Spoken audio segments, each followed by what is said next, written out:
ડેડિયાપાડા ઉજવણી સમિતિના કાર્યક્રમમાં અહીં ઉપસ્થિત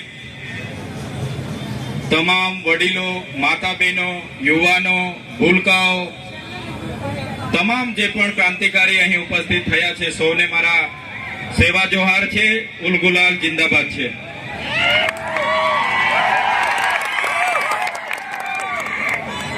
જે સમિતિએ 9 ઓગસ્ટ વિશ્વ આદિવાસી દિવસની ડેડિયાપાડા ખાતે આયોજન કર્યું, અમને આમંત્રણ આપી, ઘણા લોકો અહીંયા બોલે એવા છે, છતાંય સાથી આગેવાનોએ પણ મને બોલવાનો જે તક આપ્યો છે અને મને જે સન્માન આપ્યું છે એ બદલ સૌપ્રથમ બધા માટે એમના ચરણોમાં હું નમન કરું છું. સૌને હું પ્રણામ કરું છું.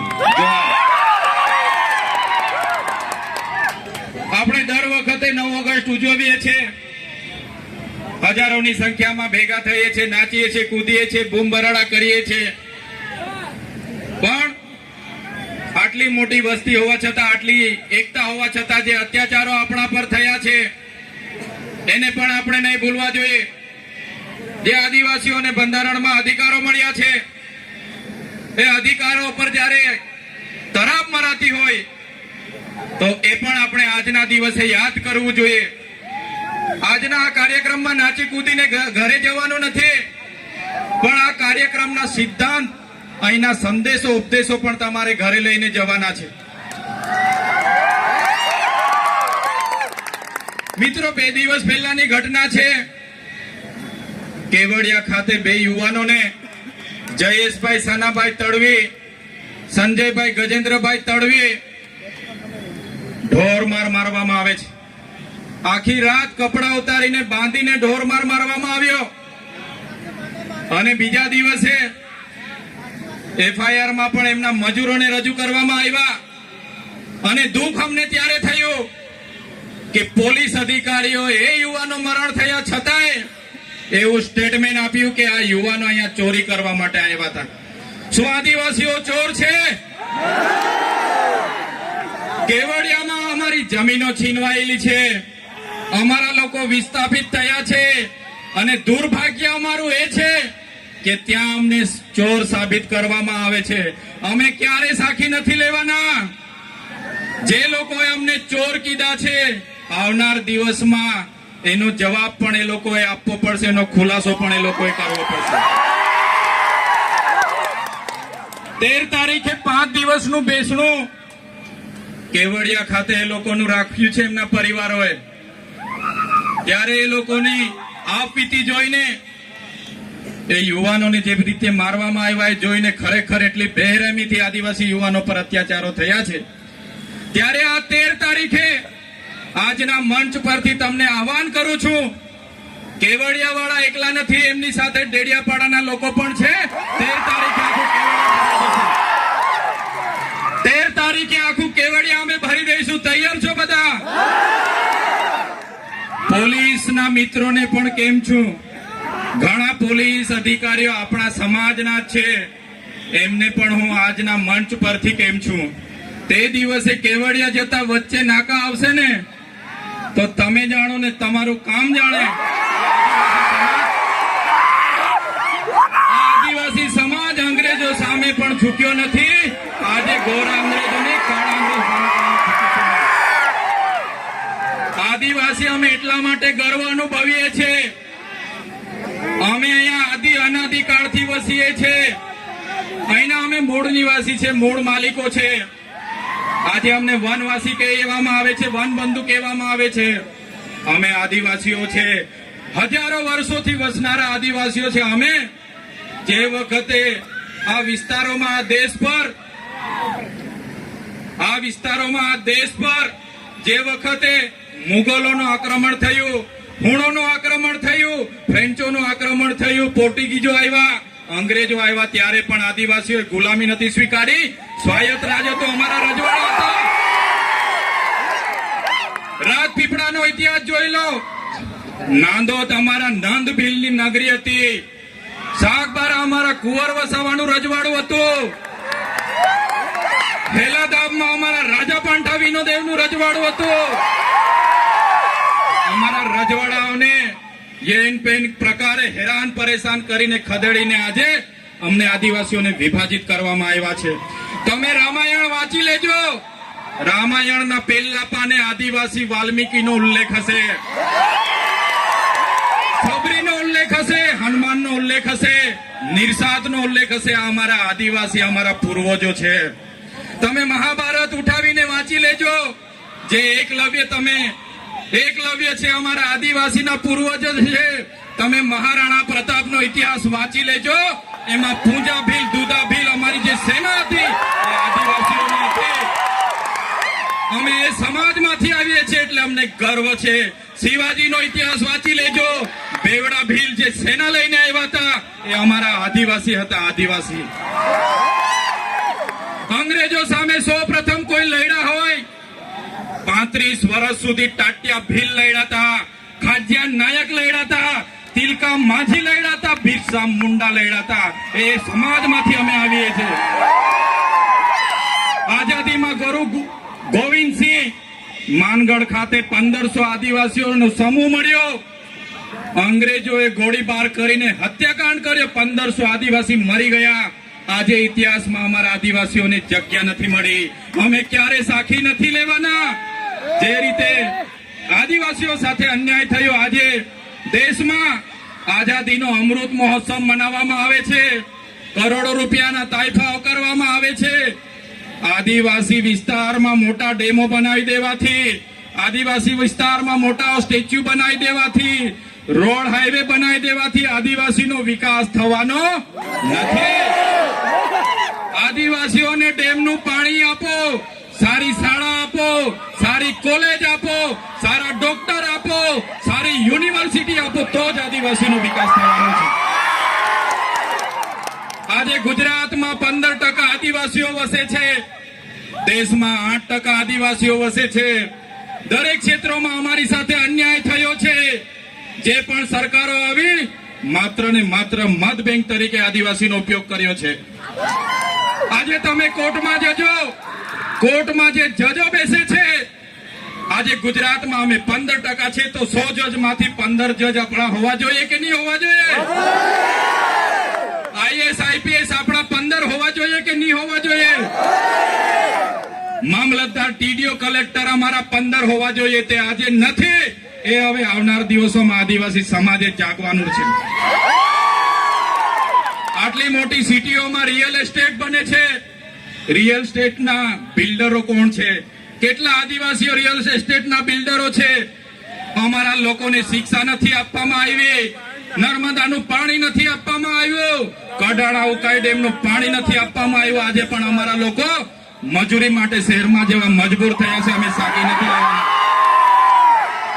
એટલા માટે જ અમે કહીએ છીએ આજના મંચ પરથી, જે રીતે નાગા લોકોનું નાગાલેન્ડ બન્યું, મરાઠાઓનું મહારાષ્ટ્ર બન્યું, ગુજરાતીઓનું ગુજરાત બન્યું, તેલુગુ લોકોનું તેલંગાણા બન્યું, તમિલ લોકોનું તમિલનાડુ બન્યું, એવી જ રીતે અમને ભીલોને અલગ ભીલ પ્રદેશનું 29મું રાજ્ય જોઈએ.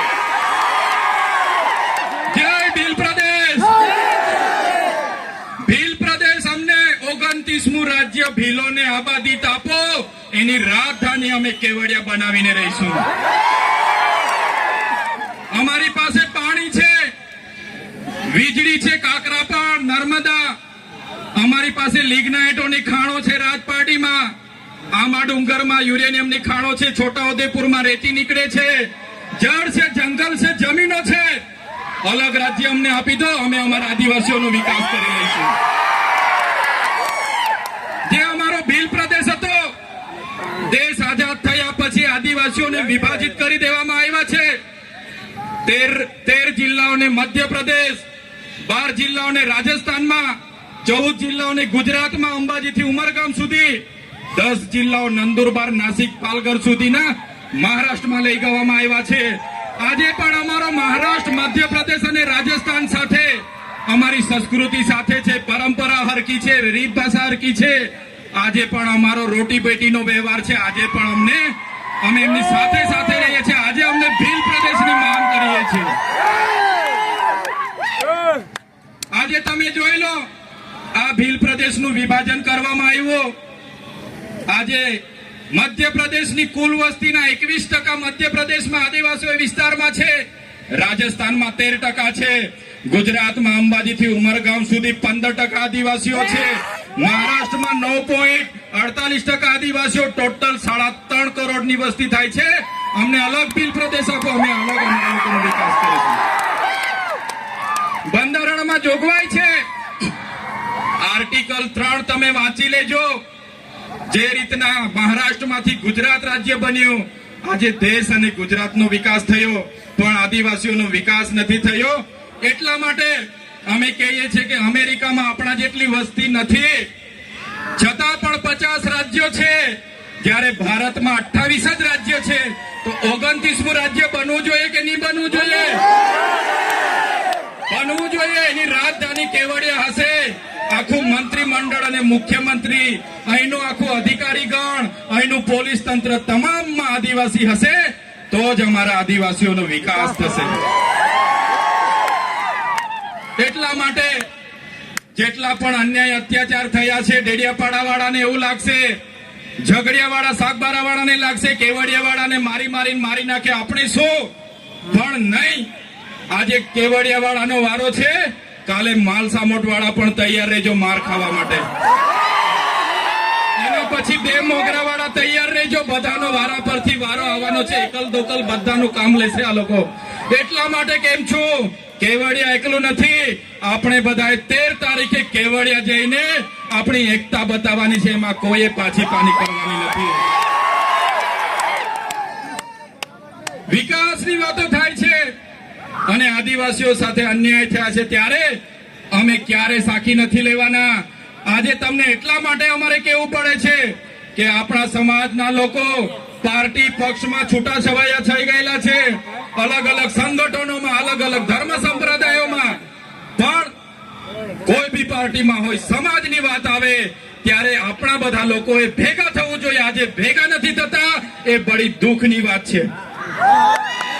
દુઃખની વાત છે, આપણે ભેગા નથી થતા. અમે આ જાહેર મંચ પરથી કહીએ છીએ, જે દિવસે આદિવાસીઓના અવાજ બનતા અમારી પાર્ટી અમને રોકશે, એ દિવસે સૌથી પહેલા પાર્ટીના પાટિયા ઉતારીને અમે મૂકી દઈશું. અમારા સમાજ પહેલા, પછી પાર્ટીનો અમે વિચારીશું. આવનાર દિવસોમાં જ્યાં પણ આદિવાસી સાથે અન્યાય થશે, એ મહારાષ્ટ્ર હશે કે મધ્યપ્રદેશ હશે, આ આદિવાસી સમાજ માટે અમે લડી લઈશું. અને અમે એ જ ઉપદેશ આપને આપીએ છીએ. આજે એસસી અને એસટી કોટામાં 7 જજોની ન્યાયપીઠે જે ચુકાદો આપ્યો છે, મિત્રો, આવનાર દિવસોમાં આપણા શિક્ષણની અનામત, આપણી નોકરીની અનામત, આપણી રાજકીય અનામત ખતમ થઈ જવાની છે. યાદ રાખજો, જે જજોએ જજમેન્ટ આપ્યું છે એ ખૂબ ગંભીર બાબત છે. મિત્રો, તમે જાણ્યું હશે, આ વિસ્તારોમાં નકલી કચેરીઓ પકડાય, નકલી અધિકારીઓ પકડાય, નકલી ઘી પકડાય, નકલી ટોલ નાકા પકડાય. પણ હું તો તમને કેમ છું કે નકલી આદિવાસી ધારાસભ્ય પણ આ ગુજરાતમાં છે, આપણા એસટી સર્ટિફિકેટ બનીને ધારાસભ્ય બનેલા છે. નકલી આદિવાસી ધારાસભ્ય પણ ખોટા સર્ટીના આધારે આજે બન્યા છે, ત્યારે આપણે બધાએ લડવું પડશે. એટલા માટે જ વધારે સમય નથી લેતા. અહીંયા આવીને નાચી કૂદીને છૂટા પડવાની વાત છોડો. આપણા બાળકોને ભણાવો, આપણા લોકોને સિંચાઈનું પાણી મળે, સારી સુવિધા મળે, એ માટે લડો. આદિવાસીએ કોઈ પાસે શિક્ષા નથી છીનવી, આદિવાસીઓએ આજ દિન સુધી કોઈની નોકરી નથી છીનવી, આદિવાસીઓએ આજ દિન સુધી કોઈની જમીનો નથી છીનવી. તો આપણું છીનવાય છે ત્યારે તમે કેમ ચૂપ બેસો છો? આદિવાસીઓનું છીનવાય ત્યારે આખો સમાજ ચૂપ બેસે છે, ત્યારે દુઃખ થાય છે.